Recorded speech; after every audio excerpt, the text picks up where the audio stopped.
अस्सलाम वालेकुम नाज़रीन, आपका मेज़बान मलिक रिजवान आपकी खिदमत में हाजिर है और आप देख रहे हैं रिजवान खिची ऑफिशियल। नाज़रीन, हमारे साथ इस वक्त जो दो बहनें मौजूद हैं कि 2 साल पहले इस छोटी नन्ही सी परी की इनके साथ एक दरिंदा ज़्यादती करता है और बेतहाशा ज़्यादती करता है। मैं कहता हूँ इसका नाम ही नहीं है उस दरिंदे का इस दुनिया में।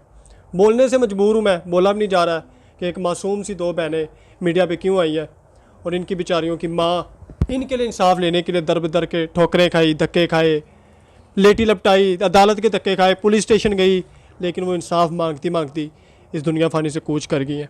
आइए हम इन 2 बहनों से बात करते हैं कि कैसे ज़्यादती हुई, किस तरह हुई और इनके जो वालिद हैं वो आजकल किधर हैं और इनकी अम्मी के बगैर ये कैसे दिन गुजार रहे हैं। आइए हम इनकी तरफ ही बढ़ते हैं। अस्सलाम वालेकुम।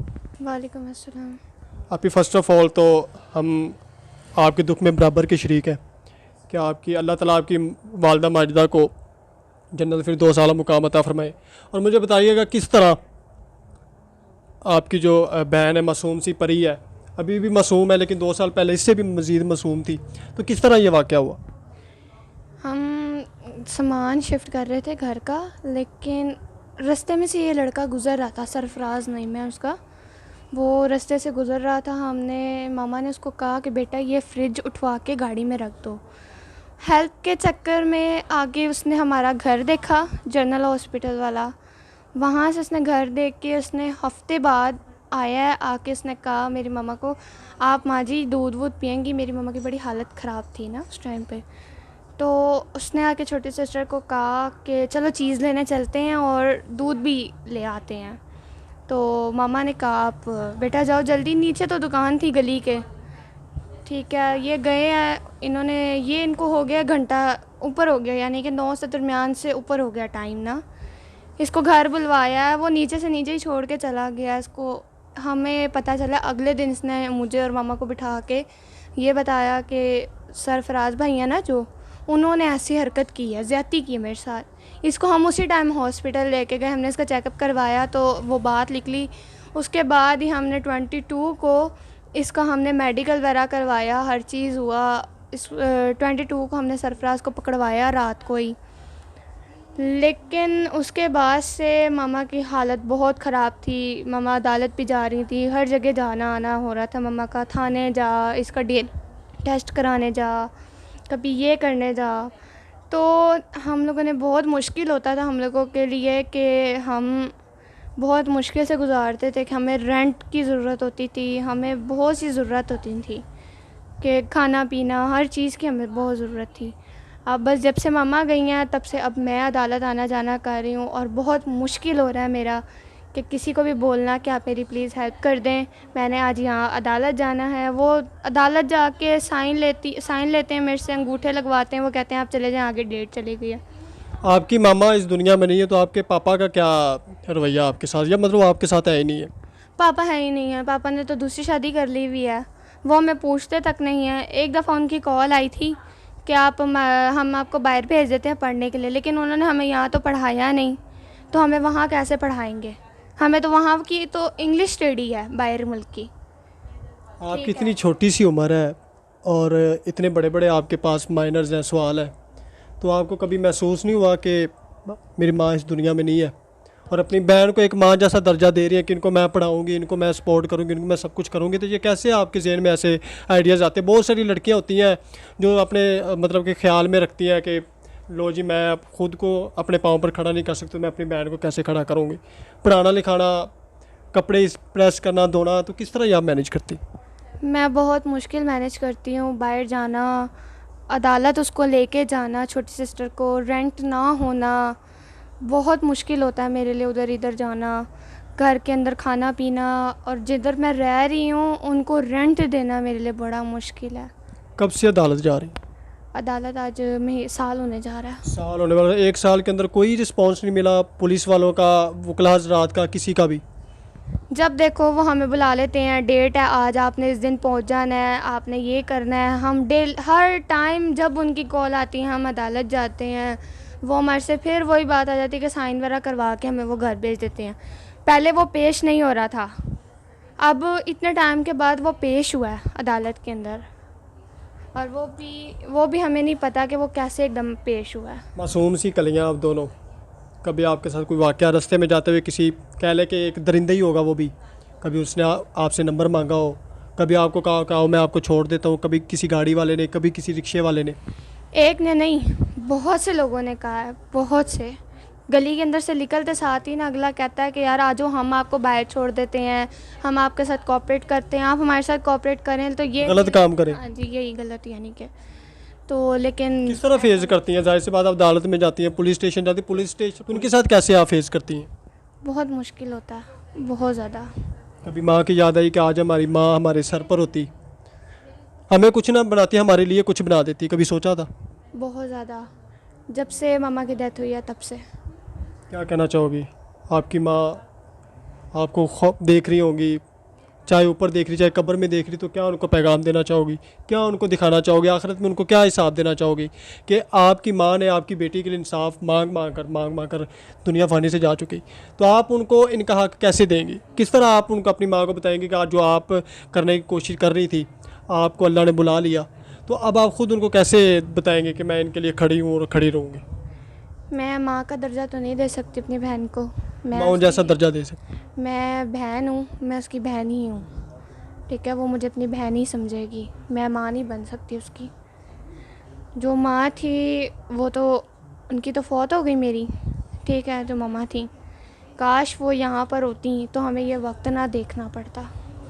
कभी बचपन में स्कूल में आपकी पहली क्लासेस होती हो, टीचर आपसे पूछता हो क्या बनना चाहोगी, मेरी माँ की ख्वाहिश है ये बनना चाहूँगी, कभी ऐसी बातें याद आती? बहुत ज़्यादा। मामा की ख्वाहिश थी कि मैं डॉक्टर बनूं और वो छोटी वाली वो बने पायलट। अब क्या ख्वाहिश है? अब तो आपके बाप का भी सहारा नहीं है, माँ का भी हाथ नहीं है, अब कैसे आप क्या बनना चाहेंगी? इनको क्या बनाना चाहोगी? अब यही ख्वाहिश है कि मैं तो नहीं ना बन सकी तो मेरी छोटी सिस्टर डॉक्टर बने, मैं ये चाहूँगी। बनाएंगी इनको? मैं बनाऊँगी, दिलो जान से मैं बनाऊँगी इसको। आप बेटा मुझे बताओ, आपकी बहन आपको सपोर्ट कर रही है, आपको पढ़ाएगी लिखाएगी, इनको क्या कहना चाहोगे? रोना नहीं बेटा, बताओ, खुल के बताओ, आपको आज आवाम देख रही है, क्या कहना चाहोगी? माँ की याद आ रही है? जी।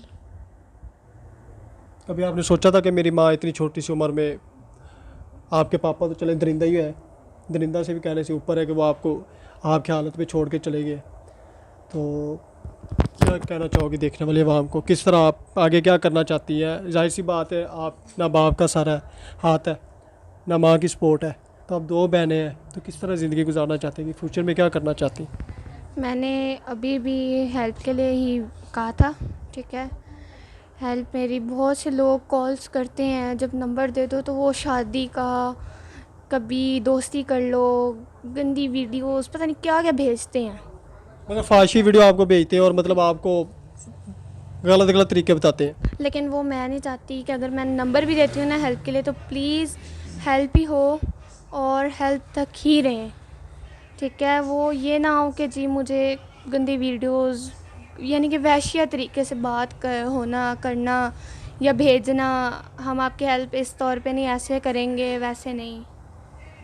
किराए का घर है, किराया भी नहीं पूरा होता होगा, आप भी नहीं कुछ करती हैं, कोशिश तो करते हैं कि आप जॉब अप्लाई करने के लिए, लेकिन आपको पता है कि एक लड़की के लिए बहुत मुश्किल होता है जॉब अप्लाई करना और काफ़ी चीज़ें फेस करनी पड़ती है। किस तरह आप करना चाह रही, किस तरह गुजारा कर रही है? आपकी बहन है, मासूम सी प्यारी सी आपकी बहन है, आप इनका बाजू ये आपका बाजू, तो क्या किस तरह गुजारा कर रही है? हालात कैसे जा रहे हैं? मैं अभी भी जिनका रेंट जिस घर में रह रही हूँ उनका अभी भी मैंने रेंट देना है, एडवांस देना है? हाँ जी, 2 महीने का मैंने उनका रेंट देना है।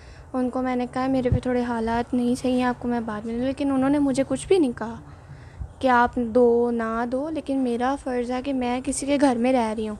उन्होंने किसी को भेज के अपना घर खाली करवा के हम 2 बहनों को, हालांकि कोई घर नहीं देता लड़कियों को, लेकिन वो आंटी बहुत अच्छी हैं जिन्होंने हमें घर दिया रहने के लिए, एक कमरा। कर्जा भी आपने लिया हुआ है एडवांस बहन का इंसाफ के लिए, इंसाफ भी वही पड़ा हुआ है, कर्जा भी वही पड़ा हुआ है, ना इंसाफ मिला ना आपने कर्जा वापस दिया, कैसे वापस हो सकता कर्जा?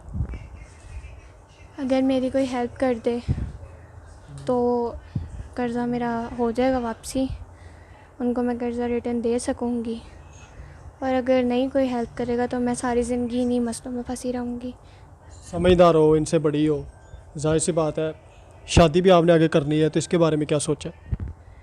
शादी के बारे में जब तक मैं अपनी बहन को स्टेबल नहीं ना कर लूँगी, स्टैंड नहीं कर लूँगी, तब तक मैं शादी का नहीं कर सकती। कोई आपको सपोर्ट करना चाहता है जो कहता है मैं आपका कर्ज़ा भी उतारता हूँ, घर का रेंट भी देता हूँ और आपकी बहन को पढ़ाऊँगा, अच्छा करूँगा, तो उनके लिए आप क्या कहना चाहोगे? शादी करना चाहता हूँ आपसे और कहता हो कि इनका भी इंशाल्लाह मैं अच्छा सोचूंगा, अच्छा करूँगा। चलें, अगर शादी भी करना चाहता है, मैं वो चीज़ चाहूँगी कि जो नशा ना करता हो और जो बाहर ना फिरता हो, जो सिंसेर हो, जो मेरी बहन को और हमें पहले सपोर्ट करने के लिए खड़ा हो ना, तो हमें वो मुझे चाहिए जो मैं जिससे सिंसेरिटी से चल पाऊँ। जो शख्स आपसे शादी करना चाहता है, उम्र क्या होनी चाहिए? और 25 से 30 साल उम्र हो उनकी। जैसा भी हो, 2 टाइम का खाना खिलाता हो आपको, जैसा भी हो। फुल सपोर्ट करे आप लोगों को। जी। नाज़रीन, आगे बढ़ने की ज़रूरत नहीं है। तमाम लोगों से, अगर कोई सरकारी अफसरान भी देख रहे हैं, उनसे भी रिक्वेस्ट है कि इनको अभी तक इंसाफ नहीं मिलना और इंसाफ इनको मिलना चाहिए। और ये हमारी बहन है, कौम की बेटी है, जो एक मदद मांगने के लिए कैमरे में आई है कि बहुत इन्होंने पैसा ज़ाया किया, बहुत इन्होंने स्ट्रगल की, लेकिन अभी के अभी 2 साल ज़ाया हो चुके हैं, लेकिन इनको कोई इंसाफ नहीं मिला। जांच के नंबर को याद है आपको अपना? जी, नंबर याद है। बोले नंबर क्या? 030828111789। किस नाम से बना हुआ? तानिया मॉरिस मॉस्क्रॉप। दानिया? तानिया मॉरिस मॉस्क्रॉप। तानिया। कोई बहुत सारे लोग तंग भी करने वाले होंगे, तो उनको पहले से क्या पैगाम देना चाहोगी? कोई आपको कहता है वीडियो कॉल करो, ऑडियो कॉल करो, शादी करो, तो उनको क्या कहना चाहोगे? मैं प्लीज़ उन सबको यही कहूँगी कि मैं पहले ही बहुत ज़्यादा अज़ियत में हूँ, तंग हूँ, तो मुझे प्लीज़ कोई ऐसी व्यूज़ या कोई ऐसी बात वीडियो कॉल नहीं की जाए। अगर जिसने हेल्प करनी है वो फिर मुझे कॉल कर ले और मेरी हेल्प की जाए प्लीज़। मैं तंग नहीं करना मांगती कि कोई मुझे तंग करे। नाज़रीन, का जायज़ का नंबर स्क्रीन पे चल रहा है। इन्होंने वो बात आप लोगों से शेयर कर दी जो मैं करना चाह रहा था कि तंग ना करें प्लीज़। अल्लाह के नाम से जो कुछ भी समझ के इनकी हेल्प करें, और जो शादी करना चाहता है वो भी इनसे कांटेक्ट करें, इनको फुल सपोर्ट करें, इनका कर्जा उतारें।